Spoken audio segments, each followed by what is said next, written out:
عبادات کے اندر سب سے اہم عبادت جو ہے وہ اللہ تعالیٰ سے مانگنا،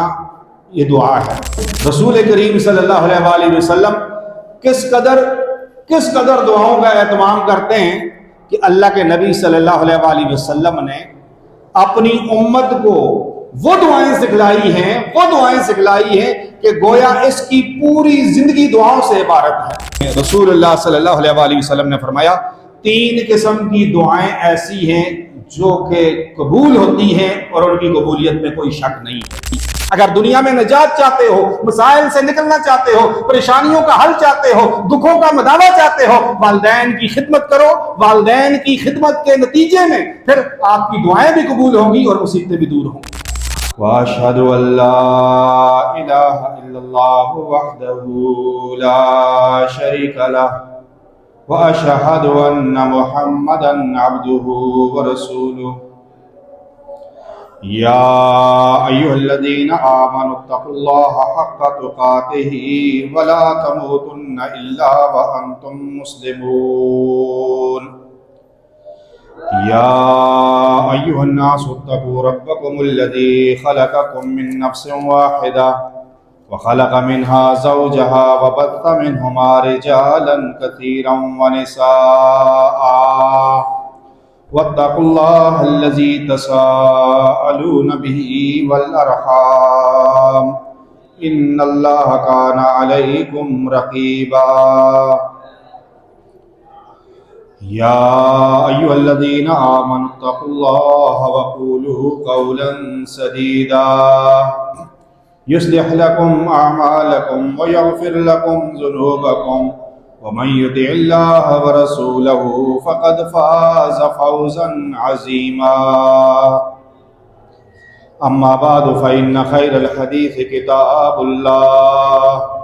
وخير الهدي هدي محمد صلى الله عليه وسلم وشر الأمور محدثاتها وكل محدثة بدعة وكل بدعة ضلالة وكل ضلالة في النار أعوذ بالله السميع العليم من الشيطان الرجيم من همزه ونفخه ونفثه وقال ربكم ادعوني استجب لكم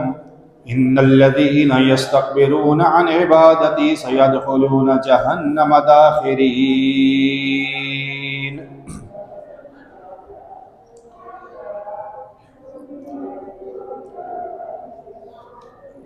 اللہ تعالیٰ کی عبادت ہی وہ ذریعہ ہے جس سے بندہ اپنے رب کے ساتھ تعلق کو استوار کرتا ہے، یعنی بندے کا اپنے رب کے ساتھ جو تعلق ہے ایک خالق اور مخلوق کا تعلق، عابد اور معبود کا تعلق، وہ عبادت سے ہے۔ اسی عبادت کے ذریعے ہی انسان اللہ تعالیٰ کا قرب حاصل کرتا ہے، اسی عبادت کے ذریعے انسان اللہ تعالیٰ کا ولی اور دوست بنتا ہے۔ اور عبادات میں بہت ساری عبادات ہیں، نماز ہے، روزہ ہے، زکوٰۃ ہے، حج ہے، جہاد ہے، اللہ کے راستے میں خرچ کرنا ہے، یعنی ہر وہ قول اور عمل جس سے ہمارا رب راضی ہوتا ہے وہ عبادت ہے۔ ان تمام عبادتوں میں دعا ایک ایسی عبادت ہے جس کو اللہ کے رسول صلی اللہ علیہ وآلہ وسلم نے فرمایا الدعاء هو العبادہ، یعنی دعا ہی عبادت ہے۔ اللہ تعالیٰ سے مانگنا، اللہ تعالیٰ کے سامنے اپنے آپ کو ہر وقت بے بس اور لاچار سمجھنا، اللہ تعالیٰ کی طرف رجوع کرنا، یہ دعا ایک مستقل عبادت باقی عبادتوں کے اندر بھی شامل ہے۔ جیسے آپ نماز پڑھتے ہیں نا، نماز کی ابتدا میں ہی ہم جو دعائیں مانگتے ہیں اللہ سے، اللہم باعد بینی، ہم رکوع میں جاتے ہیں تو وہاں پر بھی دعائیں ہیں، سجدے میں جاتے ہیں تب بھی دعائیں ہیں، 2 سجدوں کے درمیان بیٹھتے ہیں تب بھی دعا ہے، تشہد میں بیٹھتے ہیں تب بھی دعا ہے، سلام پھیرنے سے پہلے بہت ساری دعائیں ہیں.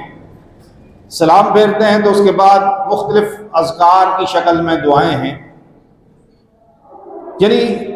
یہ ایک عبادت کی بات کرتا ہوں. حج کے موقع پر آپ چلے جائیں، عمرے کے موقع پر چلے جائیں، طواف کر رہے ہیں، وہاں پر دعائیں ہیں. صفا مروہ پہ کھڑے ہیں، دعائیں ہیں. آپ عرفات کے میدان میں کھڑے ہیں، وہاں پر دعائیں ہیں. تو گویا عبادات کے اندر سب سے اہم عبادت جو ہے وہ اللہ تعالیٰ سے مانگنا، یہ دعا ہے. یہی وجہ ہے کہ آپ قرآن مجید کھول کر دیکھیں، پڑھیں. انبیاء علیہ الصلوۃ والسلام کی جہاں کہیں ان کا تذکرہ آتا ہے، ان کے واقعات آتے ہیں، تو وہ مسلسل آدم علیہ الصلوۃ والسلام سے لے کر نبی کریم صلی اللہ علیہ وآلہ وسلم تک ہر نبی اللہ رب العالمین سے دعا مانگتا ہے. ربنا آدم علیہ الصلوۃ والسلام ربنا ظلمنا انفسنا. نوح علیہ الصلوۃ والسلام رب انصرنی علی القوم المفسدین. لوط علیہ السلام، ابراہیم علیہ السلام، اسماعیل علیہ السلام، یعقوب علیہ السلام، یوسف علیہ السلام، موسیٰ علیہ السلام. یعنی جتنے بھی انبیاء ہیں، آپ قرآن میں ان کے واقعات پڑھیں تو وہ اللہ رب العالمین کو پکار رہے ہیں، اللہ سے مانگ رہے ہیں، ربنا، اے ہمارے رب، اے ہمارے رب. اور خود رسول کریم صلی اللہ علیہ وآلہ وسلم کس قدر دعاؤں کا اہتمام کرتے ہیں کہ اللہ کے نبی صلی اللہ علیہ وآلہ وسلم نے اپنی امت کو وہ دعائیں سکھلائی ہیں کہ گویا اس کی پوری زندگی دعاؤں سے عبارت ہے. مثلا سب سے پہلے ہم جب صبح کرتے ہیں تو ہم جاگتے ہیں، اس وقت ہمیں دعا سکھائی، الحمدللہ الذی احیانا بعد ما اماتنا والیہ النشور. جاگنے کے بعد ہم واش روم کی طرف جاتے ہیں، پھر دعا ہے اللہم انی اعوذ بک من الخبث والخبائث. واش روم سے نکلتے ہیں، دعا ہے غفرانک. اب وضو کرتے ہیں، وضو سے پہلے دعا ہے، وضو کے بعد دعا ہے. گھر سے نکلتے ہیں تو دعا ہے، گھر میں داخل ہوتے ہیں تو دعا ہے، بازار میں جاتے ہیں دعا ہے، مسجد میں جاتے ہیں دعا ہے، مسجد سے نکلتے ہیں دعا ہے. صبح کرتے ہیں تو دعائیں ہیں، شام کرتے ہیں تو دعائیں ہیں. یعنی زندگی کا کوئی ایسا لمحہ نہیں ہے، کوئی ایسا لحظہ نہیں ہے جہاں نبی کریم صلی اللہ علیہ وآلہ وسلم نے ہمیں دعا نہ سکھلائی ہو. اللہ رب العالمین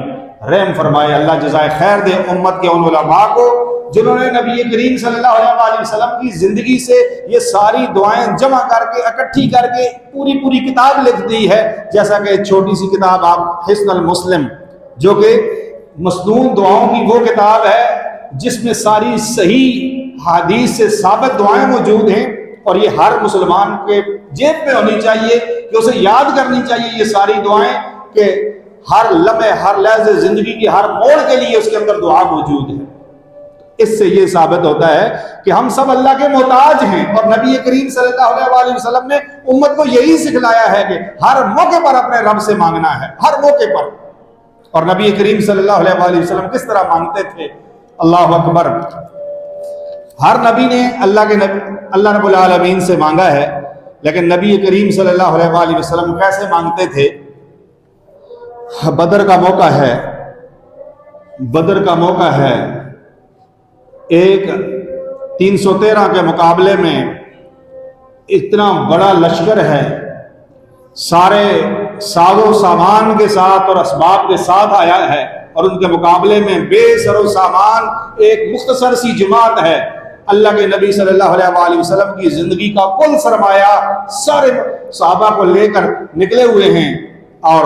وہاں پر اللہ کے نبی صلی اللہ علیہ وآلہ وسلم بدر میں کھڑے ہیں. اللہ رب العالمین سے کھڑے ہو کے ایسی دعا مانگ رہے ہیں، اتنا گڑگڑا رہے ہیں، اور کندھے پر چادر ہے، وہ سرک کر گر پڑتی ہے. مانگتے کیا ہے؟ کہتے ہیں اللہ آج یہ جماعت لے کر حاضر ہو چکا ہوں، اگر آج ان کو شکست ہو گئی، اللہ اگر آج یہ جماعت ماری گئی تو روئے زمین پر تیرا نام لینے والا کوئی نہیں ہوگا. اتنے گڑگڑا کے مانگتے ہیں کہ ابو بکر صدیق رضی اللہ تعالیٰ عنہ فرماتے ہیں اللہ کے نبی بس کیجیے ابھی، یعنی اتنے تجربوں کے ساتھ ایسی دعا کہ ابو بکر رضی اللہ تعالیٰ عنہ کو ایسا ترس آ گیا، اللہ کے نبی بس کر دیجیے۔ دیکھیں یہ کائنات کے امام ہیں محمد رسول اللہ، لیکن اللہ رب العالمین سے مانگتے ہیں، اور یہ اللہ سے مانگنا یہ بندے کا شرف ہے، یہ بندے کی عزت ہے، یہ اس کا اعزاز ہے کہ اپنے رب سے مانگتا ہے، اپنے رب سے مانگتا ہے۔ اور یہ کتنا بڑا شرف ہے کہ اللہ کے نبی صلی اللہ علیہ وآلہ وسلم نے فرمایا تو بندہ جب سجدے میں ہوتا ہے نا اللہ کے بہت زیادہ قریب ہوتا ہے، اللہ کے بہت زیادہ قریب ہوتا ہے۔ دنیا میں کسی کے قریب ہونے کے لیے آپ کو بلند ہونا پڑتا ہے، اونچا ہونا پڑتا ہے، اور فطرت کا اور عقل کا تقاضا بھی یہ ہے کہ جتنا اونچے ہوں گے تو معزز ہوں گے، لیکن اللہ کے پاس یہ معیار ہے کہ جتنا نیچے جاؤ گے، جتنی عاجزی اختیار کرو گے، کہ سجدہ عاجزی کی انتہا ہے کہ انسان اپنی سب سے قیمتی یہ پیشانی جو عزت والی ہے یہ کسی اور کے سامنے جب جھکتی نہیں ہے تو یہ اپنی پیشانی رب کے سامنے رکھ دیتا ہے، بس سرنڈر ہو کر اے اللہ اب میں تیرے سامنے عاجزی کی اس انتہا کو پہنچ چکا ہوں کہ میں نے اپنا ماتھا ٹیک دیا ہے۔ تو اللہ کے نبی صلی اللہ علیہ وآلہ وسلم نے فرمایا جب بندہ سجدے کی حالت میں ہوتا ہے باوجود اس کے کہ نیچے ہوتا ہے لیکن اللہ کے بہت قریب پہنچ چکا ہوتا ہے، اللہ کے نزدیک اس کا مقام اور مرتبہ بہت بلند ہو چکا ہوتا ہے۔ بہرحال اللہ رب العالمین سے مانگنا یہ اتنا عظیم عمل ہے کہ خود رب العالمین فرماتے ہیں، دیکھیں یہ ایک ایسا عمل ہے اللہ خود فرماتے ہیں وَقَالَ رَبُّكُمُ ادْعُونِي أَسْتَجِبْ لَكُمْ، تم مجھ سے مانگو میں تمہاری دعاؤں کو قبول کرتا ہوں، تم مجھ سے مانگو۔ اور فرمایا جو نہیں مانگتے ہیں نا، جو اللہ سے نہیں مانگتے ہیں اس کو تکبر کہا ہے، تکبر۔ ایک شخص اپنے رب سے نہیں مانگتا تو وہ یہ سمجھتا ہے نا کہ میں کچھ ہوں، میں خود کچھ کر سکتا ہوں، میرے اندر اتنی طاقت ہے کہ میں حالات کا مقابلہ کر سکتا ہوں، میں اپنی ہر ضرورت کو پوری کر سکتا ہوں، مجھے کسی اور کی ضرورت نہیں ہے۔ اس کو تکبر کہا ہے جو اللہ سے نہیں مانگتا ہے۔ تو اللہ رب العالمین نے قرآن مجید میں فرمایا کہ ان الذین یستکبرون عن عبادتی، جو میری عبادت سے تکبر کرتا ہے سیدخلون جہنم داخرین، اس کو ذلیل کر کے جہنم کے اندر عنقریب ڈالوں گا۔ اس لیے اللہ کے نزدیک جو دعا ہے اللہ سے مانگنا یہ اتنا عظیم عمل ہے۔ اللہ کے نبی صلی اللہ علیہ وآلہ وسلم نے فرمایا جامع ترمذی کی حدیث ہے من لم یسأل اللہ یغضب علیہ، جو اللہ سے مانگتا نہیں ہے اللہ اس پر غصہ ہوتا ہے۔ دیکھو دنیا کے اپنے قاعدے ہیں، دنیا والوں کے اپنے معیار ہیں، جو مانگتا ہے برا لگتا ہے، ایک دفعہ مانگ لیا دوسری دفعہ تیسری دفعہ مانگنے آئے گا آپ اس سے بیزار ہو جائیں گے، آپ اس کو منہ نہیں لگائیں گے کہ بھائی یہ روزانہ آ جاتا ہے مانگنے لگتا ہے، جبکہ اللہ رب العالمین نہ مانگنے والوں پر ناراض ہوتا ہے، ان پر غصہ ہوتا ہے۔ اور جامع ترمذی کی حدیث ہے اللہ کے نبی صلی اللہ علیہ وآلہ وسلم نے فرمایا لیس شیء اکرم علی اللہ من الدعاء، اللہ کے نزدیک دعا سے بڑھ کر کوئی معزز چیز عزت والی چیز نہیں ہے، دعا سے بڑھ کر کوئی عزت والی چیز نہیں ہے کہ انسان اپنے رب سے مانگے۔ یہ بندے کا شرف اور بندے کی عزت ہے، اور یہ تقریم ہے کہ بندہ اللہ سے مانگتا ہے۔ دنیا سے مانگنے والوں کو لوگ حقارت سے دیکھتے ہیں، عزت نفس مجروح ہوتی ہے، انسان حقیر ثابت ہوتا ہے، رب سے مانگنے والا عزت پاتا ہے۔ خود اللہ رب العالمین فرماتا ہے کہ مجھ سے مانگو، اور نبی کریم فرماتے ہیں کہ یہ شخص معزز ہے جو اللہ سے مانگتا ہے۔ بہرحال ایک مسلمان کو اس کے لیے لازم ہے کہ جس طرح وہ نماز کے احکام اور مسائل سیکھتا ہے، روزے کے بارے میں مسئلے پوچھتا ہے، زکوٰۃ ادا کرنے کے بارے میں فتویٰ لیتا ہے، حج پہ جانے سے پہلے پوری تربیت لیتا ہے، پھر کیوں نہ اس عظیم عبادت کے لیے بھی وہ علم ہونا چاہیے، وہ معلومات ہونی چاہیے کہ میں جو دعا کرتا ہوں میری دعا کے لیے شرائط کیا ہیں، دعا کی قبولیت کے اسباب کیا ہیں، دعا کی قبولیت کے اوقات کیا ہیں، دعا کی قبولیت کے مقامات کیا ہیں، اور دعاؤں کی قبولیت میں رکاوٹیں کیا ہیں۔ یہ ہر مسلمان کے لیے اس کا علم حاصل کرنا ضروری ہے۔ دیکھیں نماز ایک عبادت ہے، اس کے لیے ہم سیکھتے ہیں نا کہ اس کے لیے وضو شرط ہے، پاک ہونا شرط ہے، اس میں کتنے ارکان ہیں، کتنی شرائط ہیں، کن چیزوں سے نماز ٹوٹ جاتی ہے؟ یار شخص سیکھتا ہے، پھر کیا وجہ ہے کہ دعا کے معاملے میں ہم بس صرف یہ سمجھتے ہیں ہاں دعا ایک عبادت ہے، لیکن اس دعا کی شرائط کیا ہیں، اسباب کیا ہیں، اس کے اندر رکاوٹیں کیا ہیں، کب یہ قبول ہوتی ہے، کب یہ رد کر دی جاتی ہے، اس کے سیکھنے کی ضرورت ہم کیوں محسوس نہیں کرتے؟ اس لیے کہ ہم صحیح معنوں میں مانگنا ہی نہیں چاہتے ہیں۔ جو شخص مانگنا چاہتا ہے نا، دیکھیں جب ہم وضو کر کے آتے ہیں نا تو نماز کا مسئلہ امام صاحب سے، مولوی صاحب سے، خطیب صاحب سے پوچھتے ہیں کہ بھائی میں وضو کر کے آیا ہوں، میں نے وقت نکالا ہے، میں مسجد میں آیا ہوں، کہیں ایسا نہ ہو کہ میری نماز کے اندر کوئی نقص رہ جائے اور میری نماز قبول نہ ہو، اس کے بارے میں پوچھتے ہیں، کیونکہ آپ کے نزدیک نماز کی اہمیت ہے اور ہونی چاہیے، اسی طرح ہر عبادت کی اہمیت ہونی چاہیے، اور دعا کے بارے میں یہ جاننا ضروری ہے۔ اس لیے آج انتہائی اختصار کے ساتھ میں آپ کے سامنے دعا کے حوالے سے 2 حدیث بیان کروں گا، زیادہ نہیں 2 حدیث بیان کروں گا، ورنہ یہ ایک بڑا اہم موضوع ہے، آپ کو علماء کرام سے پوچھنا چاہیے۔ اس پر الحمدللہ مختلف کتابیں موجود ہیں، دروس ہوتے ہیں، خطبے ہوتے ہیں، آج تو نیٹ کا دور ہے، یوٹیوب پر علماء کرام کے ایسے وعظ اور بیانات موجود ہیں، وہاں سے ہر ممکن کوشش کرنی چاہیے کہ میں کتاب اور سنت سے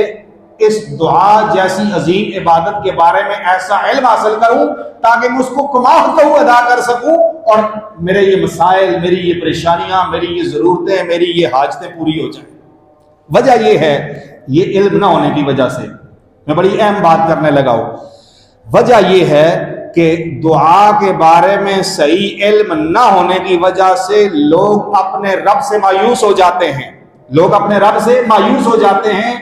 رب سے بدگمان ہو جاتے ہیں، اللہ کو چھوڑ کر پھر در در کی ٹھوکریں کھاتے ہیں، غیر اللہ کے قبروں پر سجدے کرتے ہیں، ان کی درگاہوں پر سجدے کرتے ہیں، وہ کھڑے لیٹے پڑے ہوئے بتوں کے سامنے جھکنے لگتے ہیں۔ اس کی بنیادی وجہ یہ ہوتی ہے کہ وہ اللہ سے بدگمان ہو چکے ہوتے ہیں، اللہ سے مایوس ہو چکے ہوتے ہیں، اور ان کی بدگمانی اور مایوسی کی پہلی بنیادی وجہ یہ ہوتی ہے کہ انہوں نے دعا اس طرح کی نہیں ہے کہ وہ قبولیت کے درجے کو پہنچے، یعنی ان کی دعا کے اندر وہ زور اور وہ طاقت نہیں تھی کہ جو رب العالمین کو پہنچ سکے، یا ان کی دعا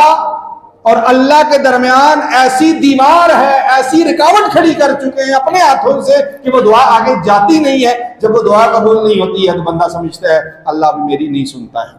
اللہ مجھ سے ناراض ہے، بھائی پھر اللہ سے مانگنے کے بجائے اوروں سے مانگنا شروع کر دیتا ہے۔ یہ بڑا المیہ ہے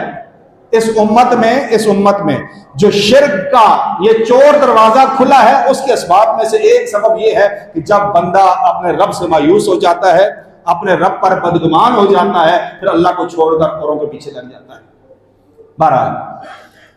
اگر اللہ نے موقع دیا تو میری کوشش یہ ہوگی کہ میں آپ کے سامنے کم از کم مہینے میں جو ایک جمعہ میرا ہے، پچھلے 2-3 مہینوں سے والدہ کی بیماری کی وجہ سے حاضر نہیں ہو سکا، تو کوشش یہ ہوگی کہ کم از کم میں مہینے میں جو ایک جمعہ ہے اس میں آپ کے سامنے دعا کے حوالے سے اس مضمون کو مکمل کروں کہ دعا کی قبولیت کے اسباب کیا ہیں، دعا کی قبولیت کی شرائط کیا ہیں، دعا کی قبولیت کے اوقات کیا ہیں، اور دعا کی قبولیت کے مقامات کیا ہیں، اور ہماری دعائیں قبول کیوں نہیں ہوتی، اس کی رکاوٹیں کیا ہیں۔ یہ 5 انشاءاللہ موضوع پر انشاءاللہ گفتگو کا ارادہ ہے۔ آج صرف ایک مسئلہ بیان کرتا ہوں کہ یہ جو دعا ہے، اس دعا کا تعلق اولاد اور ماں باپ کے درمیان، اولاد اور ماں باپ کے درمیان اس دعا کا کتنا گہرا تعلق ہے۔ حدیث ہے، اللہ کے نبی صلی اللہ علیہ وآلہ وسلم نے فرمایا، جامع ترمذی میں ہے، سیدنا ابو ہریرہ رضی اللہ تعالیٰ عنہ اس حدیث کے راوی ہیں، فرماتے ہیں قال رسول اللہ صلی اللہ علیہ وسلم ثلاث دعوات مستجابات لا شک فیہن، 3 قسم کی دعائیں ایسی ہیں، رسول اللہ صلی اللہ علیہ وآلہ وسلم نے فرمایا 3 قسم کی دعائیں ایسی ہیں جو کہ قبول ہوتی ہیں اور ان کی قبولیت میں کوئی شک نہیں ہے، ان کی قبولیت میں کوئی شک نہیں ہے۔ 3 قسم کی دعائیں ایسی ہیں۔ پہلی دعوت المظلوم، جب بندہ مظلوم ہوتا ہے، اس پر ظلم ہو رہا ہوتا ہے، وہ بے بس ہوتا ہے، لاچار ہوتا ہے، کوئی اور ذریعہ اس کا نہیں ہے، بس وہ بالکل بے بس ہو اور بالکل لاچار ہے، مظلوم ہے، تو اس وقت اللہ کے درمیان اور بندے کے درمیان کوئی پردہ نہیں ہوتا ہے، اس وقت اس کی دعا قبول ہوتی ہے۔ اسی لیے اللہ کے نبی صلی اللہ علیہ وآلہ وسلم نے فرمایا اتق دعوت المظلوم، مظلوم کی بد دعا سے بچو۔ کسی پر بھی ظلم کرنے سے پہلے سوچ لو کہ میں طاقت میں ہوں، لیکن جس پر میں ظلم کر رہا ہوں اس کی یہ فریاد آسمانوں تک جائے گی اور اللہ اور اس کے درمیان کوئی پردہ نہیں ہے، اور پھر اگر میں پکڑا گیا تو پھر مجھے کوئی چھڑانے والا نہیں ہوگا۔ تو جب انسان مظلوم ہوتا ہے اس وقت اس کی دعا قبول ہوتی ہے۔ دوسرا ودعوت المسافر، مسافر کی دعا یہ بھی قبول شدہ ہے، اس میں کوئی شک نہیں ہے۔ یعنی جب انسان سفر میں ہوتا ہے نا تو اس وقت بھی یہ بڑی بے چارگی کی حالت میں ہوتا ہے۔ یعنی سفر، اللہ کے نبی صلی اللہ علیہ وآلہ وسلم نے فرمایا عذاب کے ٹکڑوں میں سے ایک ٹکڑا ہے۔ عذاب سے مراد یہاں مصیبتوں بھرا، کیونکہ سفر جیسا بھی ہو انسان نیند نہیں کر سکتا اس طرح جس طرح گھر پہ کرتا ہے، کھانا پینا اس طرح نہیں کھا سکتا جس طرح گھر پہ کرتا ہے، آرام اس طرح نہیں ہو سکتا جس طرح گھر پہ ہوتا ہے، اور انسان گھر سے باہر پردیس کی حالت میں ہوتا ہے۔ تو یہ سفر کی حالت میں اس کی جو کیفیت ہے نا، اس کیفیت میں یہ اللہ کے بڑے قریب ہوتا ہے۔ اس لیے اللہ کے نبی صلی اللہ علیہ وآلہ وسلم نے فرمایا کہ سفر کے دوران کی گئی دعا رد نہیں ہوتی ہے۔ ہمارے ہاں کیا ہے، علم نہ ہونے کی وجہ سے نا سفر میں نکلتے ہیں، تھوڑا سفر ہے یا زیادہ سفر ہے، اللہ اکبر، گاڑیاں ہیں وہاں پر گانے، پہلے تو صرف فقط گانے بجانے ہوتے تھے، ابھی ساتھ میں فلمیں چل رہی ہیں، وہاں پر جو ہے نا وہ آڈیو ویڈیو سب کچھ وہاں پر چل رہا ہے۔ جہاز میں بیٹھے ہوئے ہیں تو وہاں پر بھی لوگ کانوں میں وہ لگا کے لگے ہوئے ہیں، ہواؤں میں زمین سے اوپر، اور ایک پل کا بھروسہ نہیں ہے کہ اگر ایک ہلکا سا جھٹکا لگ جائے، ایک پرندہ جہاز سے ٹکرا جائے تو سوال ہی پیدا نہیں ہوتا بچنے کا۔ اس وقت بھی لوگ زمین پر نہیں، خلاؤں میں بھی اللہ کی نافرمانی سے باز نہیں آتے، خلاؤں میں بھی وہ فلمیں دیکھ رہے ہیں، گانے سن رہے ہیں، کوئی پرواہ نہیں ہے۔ حالانکہ سفر میں انسان تو اللہ کے بڑے قریب ہوتا ہے، وہاں پر تو دعائیں کرنی چاہیے، اور اللہ کے نبی نے فرمایا دعا رد نہیں ہوتی ہے۔ ہماری حالت کیفیت یہ ہوتی ہے، ہم غنیمت جانتے ہیں جی، سفر میں جائیں گے، نیند کریں گے، گانا بجانا، کھانا پینا انجوائے کریں گے، گپ شپ ہوگی، سب کچھ اللہ کو یاد کرنا ہے، یہ اس وقت سے فائدہ اٹھانا ہے، دعا کرنی ہے، یہ ہمارے پروگرام میں شامل نہیں ہوتا ہے۔ اللہ کے نبی صلی اللہ علیہ وآلہ وسلم نے فرمایا سفر میں دعا قبول ہوتی ہے۔ اور تیسری دعا، تیسرا بندہ وَدَعْوَةُ الْوَالِدِ عَلَى وَلَدِهِ، والد کی دعا اپنے اولاد کے لیے، یہ دعا بھی رد نہیں ہوتی ہے۔ والد کی دعا یعنی والدین اپنی اولاد کے لیے دعا کریں تو یہ دعا بھی رد نہیں ہوتی ہے۔ اب ہمارے ہاں کیا پریشانی ہے، ہمارے یہاں یہ پریشانی ہے کہ اولاد کے بارے میں ہم اتنے فکر مند ہیں کہ ان کے مستقبل کے لیے اپنا حال تباہ کر دیتے ہیں، ان کے مستقبل کے لیے اپنا حال تباہ کر دیتے ہیں، اپنی صحت برباد کر دیتے ہیں، ان کے لیے ہم ڈبل ڈیوٹیاں کرتے ہیں، اوور ٹائم لگاتے ہیں، جان کی بازی تک لگا دیتے ہیں کہ میری اولاد، اس کا مستقبل، میرے مرنے کے بعد اولاد یہ نہ کہے کہ میرے ماں باپ نے میرے لیے کچھ کیا نہیں ہے۔ ہم ان کے لیے اگر دنیاوی لحاظ سے اتنے فکر مند ہیں تو ہم اس فکر مندی میں اس نسخے کو کیوں نہیں استعمال کرتے جو کائنات کے امام نے یہ نسخہ دیا ہے کہ اپنی اولاد کے لیے دعا کیا کرو۔ نافرمان اولاد کے لیے ہم پریشان بھی ہیں، فکر مند بھی ہیں، اس کے لیے ہم مختلف قسم کے چارے اختیار کرتے ہیں، اگر وہ نشے کا عادی ہو چکا ہے اس کے لیے اسپتال کے خرچے برداشت کرتے ہیں، لوگوں کے سامنے روتے ہیں، فریادیں کرتے ہیں، سب کچھ کرتے ہیں، لیکن اپنے رب کے سامنے نہیں روتے، اپنے رب سے نہیں مانگتے، اپنے رب سے دعا نہیں کرتے اپنی اولاد کے لیے۔ یہی وجہ ہے کہ معاشرے میں والدین کی نافرمانی کی جو شرح بڑھتی چلی جا رہی ہے، اور ہر مجلس میں دکھی والدین روتے نظر آتے ہیں، اور اولڈ ہوم اور اولڈ ہاؤسز کے اندر والدین کی بڑھتی ہوئی تعداد یہ ثابت کرتی ہے کہ ہم اپنی اولاد کے مستقبل کے لیے فکر مند ہیں، لیکن رب کو بلا کر رب سے نہیں مانگتے ہیں کہ اللہ، دیکھو نبیوں نے، جتنے انبیاء نے اللہ سے دعائیں مانگی ہیں ان میں سے کثرت کے ساتھ انبیاء کی دعائیں اللہ سے اولاد کی، یا زکریا علیہ السلام، ابراہیم علیہ السلام، بہت سارے انبیاء اللہ سے اولاد مانگتے ہیں، اور پھر فقط اولاد نہیں، صالح اولاد کی دعا کرتے ہیں۔ ہماری جو دعاؤں میں پریشانی یہ ہے نا، جب دعاؤں کا علم نہیں ہے ہم اللہ سے مانگتے ہیں، اولاد مانگتے ہیں، لیکن یہ شرط نہیں لگاتے کہ اللہ صالح اولاد دینا، نیکوکار اولاد دینا، جو تیری مطیع اور فرما بردار ہو اولاد ہو، اللہ وہ تو اولاد دینا، یہ شرط نہیں ہے۔ ہم کہتے ہیں بس اولاد ہونی چاہیے، پھر ہم کو اولاد ہی ملتی ہے جو اولاد بعد میں ہمارے باپ بن جاتی ہے۔ انبیاء علیہ السلام نے اللہ سے اولادیں مانگی ہیں، اور پھر اولاد مانگ کر بھی بس یہ فکر، بس اتنے بے غم اور بے فکر نہیں ہو گئے بس ابھی پیدا ہو چکا ہے ابھی غم نہیں ہے۔ انبیاء پھر مسلسل اللہ سے دعائیں مانگتے ہیں کہ اللہ ہماری اولادوں کو بھی اپنا مطیع اور فرما بردار بنانا۔ دیکھو ابراہیم علیہ السلام کی دعا، اسحاق علیہ السلام کی دعا، یعقوب علیہ السلام کی دعائیں، کہ انہوں نے جب بھی اللہ سے دعا اولاد مانگنے کے بعد ان کے لیے کبھی یہ دعا کر رہے ہیں کہ اللہ ان کو توحید پر ثابت قدم رکھنا، اللہ اپنے دین پر ثابت قدم رکھنا، اللہ ان کو شرک سے بچانا، اپنے اولادوں کے لیے دعائیں مانگ رہے ہیں۔ اس لیے والدین کی یہ ذمہ داری ہے کہ جس طرح اپنے بچے کے کھانے پینے کا انتظام کرتے ہیں، ان کی تعلیم کا انتظام کرتے ہیں، ان کے لباس کا انتظام کرتے ہیں، ان کے لیے گھر کا انتظام کرتے ہیں، اس کی شادی کے لیے فکر مند ہوتے ہیں، پھر اس کی اولاد کے لیے تمنا کرتے ہیں، تو ان کے لیے ان تمام ذمہ داریوں سے پہلی ذمہ داری جو عائد ہوتی ہے وہ اپنی اولاد کے لیے دعائیں۔ اور جب آپ اپنی اولاد کے لیے دعائیں مانگیں گے نا، آپ کی اولاد اگر نیکوکار بنتی ہے تو وہ اولاد آپ کے لیے کتنی مفید ثابت ہوگی کہ کل مرنے کے بعد وہ اولاد بھی آپ کے لیے دعائیں کرے گی، اور اس اولاد کی دعائیں آپ کے لیے ایک ایسا عمل ہے کہ سارے اعمال منقطع ہو جاتے ہیں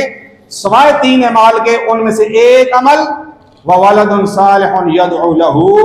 ایسی نیک اولاد جو اپنے والدین کے لیے دعا کرتی ہے۔ آپ کا اکاؤنٹ کھلا ہوا ہوگا، آپ کا اکاؤنٹ کھلا ہوا ہے، آپ دنیا سے جا چکے ہیں، لیکن آپ کی اولاد کی دعائیں آپ کو پہنچ رہی ہیں، آپ کی اولاد کی دعائیں آپ کو پہنچ رہی ہے۔ یہ اسی صورت میں ہوگا کہ جب آپ اپنی اولاد کے لیے دعائیں مانگیں گے بھی،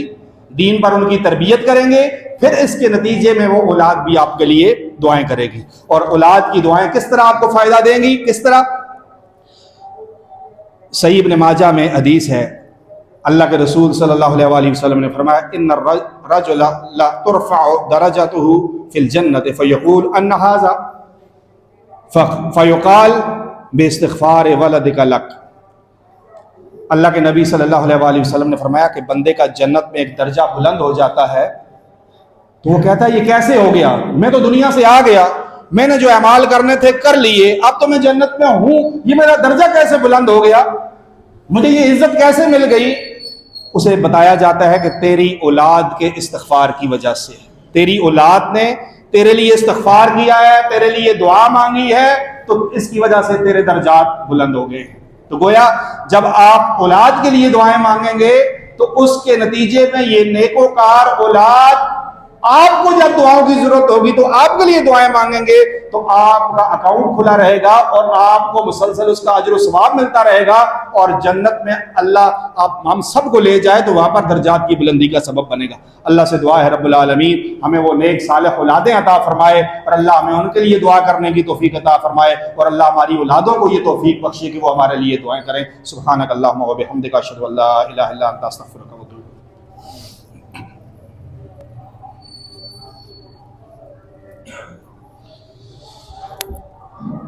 ان الحمد للہ نحمده ونستعینه ونستغفره ونعوذ باللہ من شرور انفسنا ومن سیئات اعمالنا من یهده اللہ فلا مضل له ومن یضلل فلا ہادی له واشهد ان لا الہ الا اللہ واشهد ان محمدا عبده ورسولہ۔ دعاؤں کی قبولیت کے لیے ایک اہم عمل جو اولاد اور والدین کے ساتھ تعلق رکھتا ہے، آپ اندازہ لگائیں کہ والدین کے حقوق کیا ہیں، والدین کی خدمت کا اللہ کے نزدیک مقام اور مرتبہ کیا ہے، اور اس خدمت کے نتیجے میں اولاد کو ملتا کیا ہے۔ میں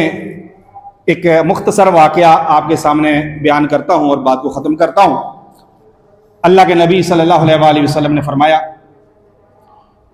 کہ 3 آدمی تھے، جو سفر کر رہے تھے، آپ نے مشہور واقعہ بہرا علماء سے سنا ہوگا، میں اس کے اندر سے صرف ایک نقطہ بیان کرتا ہوں جو ہمارے اس موضوع سے تعلق رکھتا ہے۔ فرمایا کہ 3 آدمی سفر کر رہے تھے تو بارش کی وجہ سے انہوں نے ایک غار میں پناہ لی۔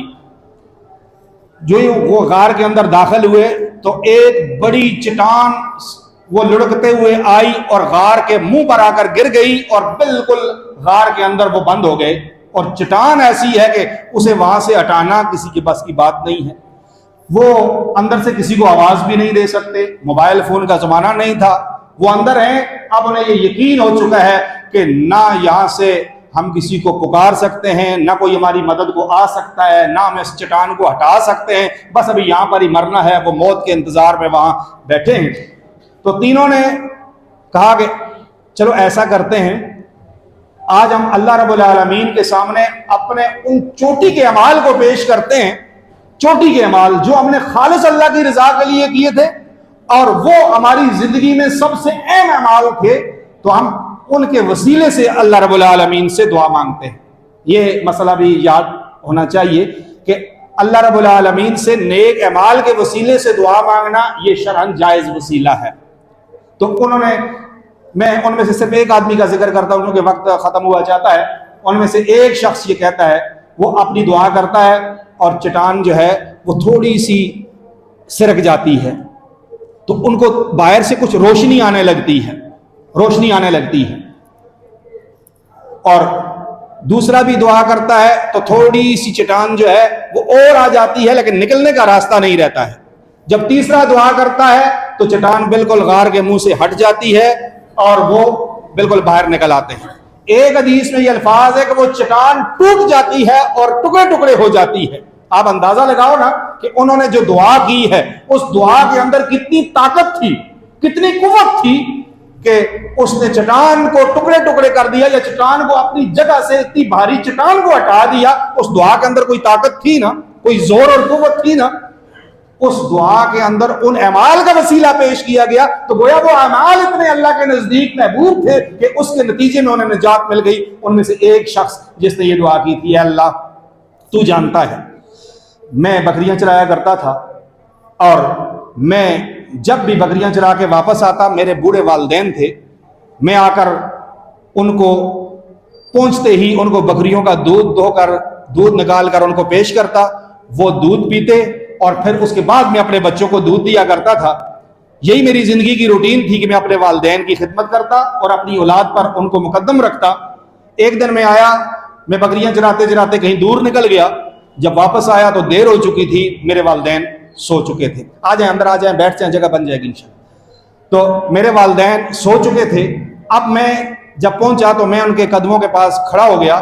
اب میں نے مناسب نہیں سمجھا کہ میں ان کو جگاؤں کہ ان کی نیند خراب کروں۔ میں دودھ کا پیالہ پکڑ کر وہاں کھڑا رہا۔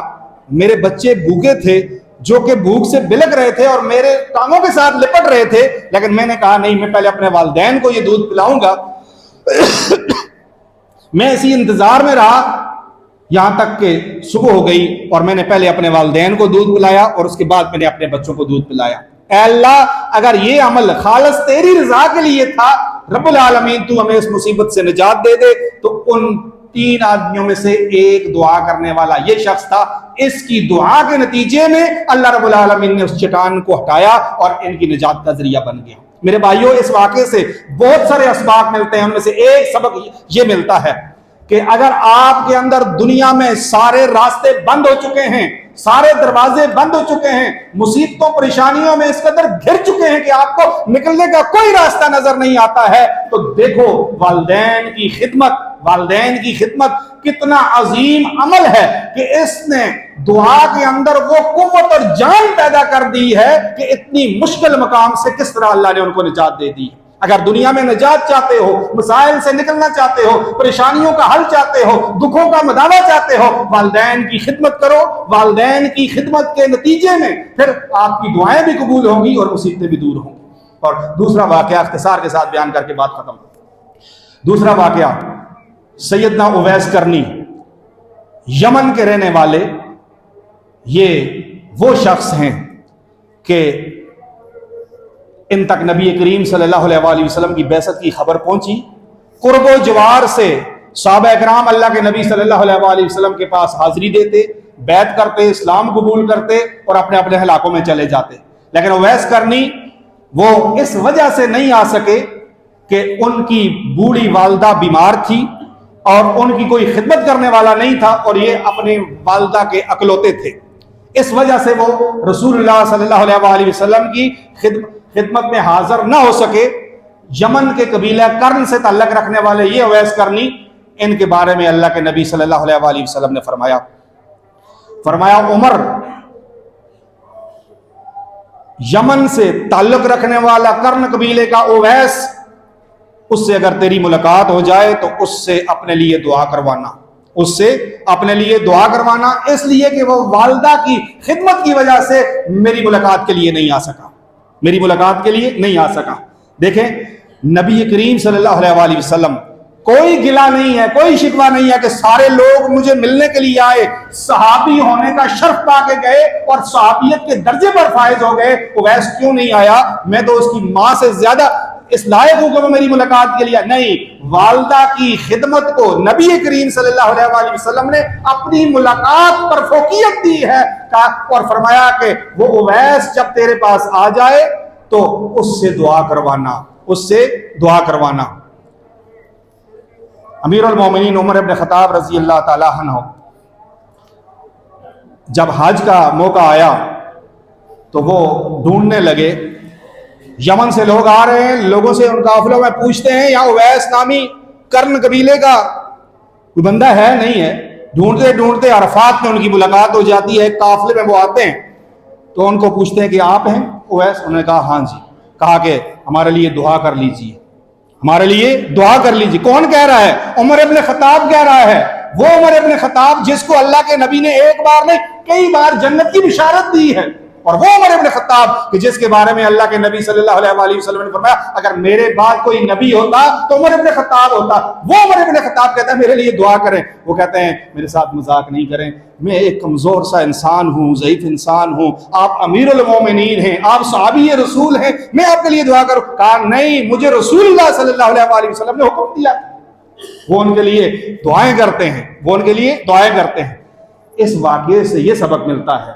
کہ والدین کی خدمت کرنے والا شخص اللہ کے نزدیک اتنا معزز ہے کہ اس کی دعائیں اتنی قبول شدہ ہیں، اتنی قبول شدہ ہیں کہ اللہ کے نبی نے امیر المومنین کو حکم دیا ہے کہ اویس قرنی سے اپنے لیے دعا کرنا. اگر ہم چاہتے ہیں کہ ہماری دعائیں قبول ہوں، اگر ہم چاہتے ہیں ہماری پریشانیاں حل ہوں، اگر ہم چاہتے ہیں کہ ٹینشن سے نکلیں، ہم چاہتے ہیں کہ خودکشیوں سے بچ جائیں، ہم چاہتے ہیں کہ نفسیاتی ہونے سے بچ جائیں، ہم چاہتے ہیں کہ منشیات میں جانے سے بچ جائیں، کہ دنیا کی پریشانیاں، ٹینشنیں جنہوں نے ہمارے دروازے بند کر دیے ہیں اور ہمارے راستے خط مسدود ہو چکے ہیں، اگر ہم چاہتے ہیں کہ یہ سب کچھ نکل جائیں ہم اس مسائل سے، پریشانیوں سے، اپنی دعاؤں میں وہ قوت اور جان پیدا کرو جس طرح صحابہ کرام نے اللہ رب العالمین کو پکارا ہے، رسول اللہ صلی اللہ علیہ وآلہ وسلم نے انہیں طریقہ بتلایا ہے. تو دعاؤں کے باب میں والدین کی خدمت کرنے والے شخص کی دعائیں کس قدر قبول ہوتی ہیں. نوجوانوں، آج رب العالمین نے اگر آپ کو والدین کی اس عظیم نعمت سے نوازا ہوا ہے، یقین جانے کہ یہ آپ کے پاس ہمیشہ رہنے والے نہیں ہیں. جس طرح میں نے والدین سے یہ گزارش کی تھی کہ اپنی اولادوں کے لیے دعائیں کریں، آپ کی دعائیں ان کے حق میں قبول ہیں. نوجوانوں، بچوں، میں آپ سے بھی یہ گزارش کرتا ہوں کہ اپنے والدین کے لیے دعائیں کریں. آپ کی یہ دعائیں آپ کے والدین کو تو فائدہ دیں گی ہی، آپ کے لیے بھی اتنی مفید ثابت ہوں گی کہ آپ کی دعائیں کبھی رد نہیں جائیں گی. اللہ رب العالمین